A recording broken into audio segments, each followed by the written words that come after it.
Hi betting experts, on Saturday December the 2nd we've got 6 races on ITV on Saturday. Hopefully, if the meetings survive the frost that's forecast. Both tracks have put covers down, which encourages, but just depends how cold it gets overnight and how quickly the temperature rises in the morning. We start off with our betting expert daily nap, sponsored by Bet365. This runs in the 2:15 at Newbury. It's an intermediate handicap hurdle, a Jerry Fielding, a premier contest over an extended 2 miles, and I think Brentford Hope, who did us a turn on his reappearance, can win again and defy the handicap. And now Harry Derham absolutely flying along at the moment. He's very much a young trainer to follow. He's had 5 winners from his last 16 runners in the past fortnight, and he's a progressive handicapper. He had lots of seconds on his dance card for his previous yard for Richard Hughes, but he's really much more settled now. He's a smooth traveller. He handles cut in the ground. He absolutely sluiced up over this course and distance earlier in the month, and I think he can defy the handicapper. He's being ridden by Paul O'Brien, who's one of the most improved riders in the weighing room. He's around about 7-2.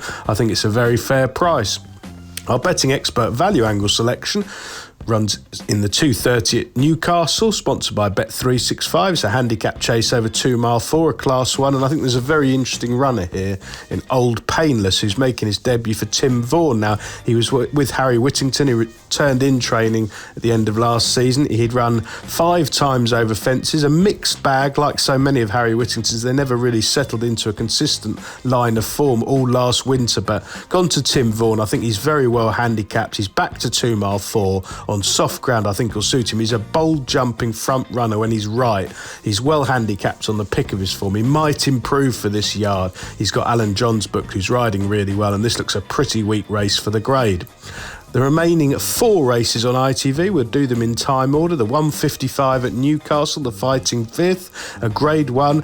It's a mismatch, obviously, over 2 miles. Constitution Hill will just run round on the bridle here. It's a perfect starting point for his season. That's going to end up at Cheltenham in March, where he's liable to be a very short price. Looking at the dearth of opposition in that division, they've decided to keep him over hurdles this winter. Probably the right decision. He's going to be extremely hard to beat for the whole of the winter.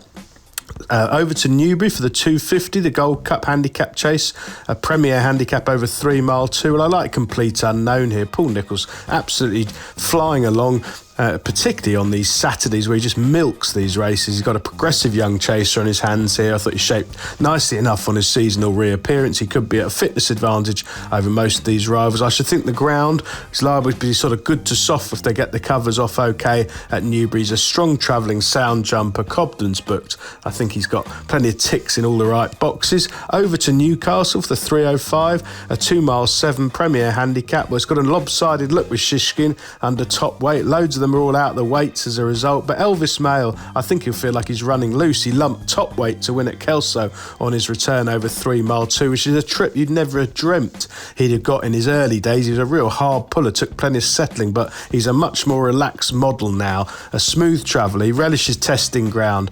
I think this drop back in trickle with no issue at all. Bruce Lynn's booked, and the yard, Nick Alexander, going really well at the moment. Had a really good week. And finally, over to Newbury for the 3:25, the Jim Joel Memorial Trophy, a handicap chase over an extended 2 miles. Well, Real Stone was a bit of a revelation last week at Haydock, sent on at halfway by Harry, and you thought he was doing too much too soon here, but his jumping was absolutely superb. And he had all of them stone cold a mile out.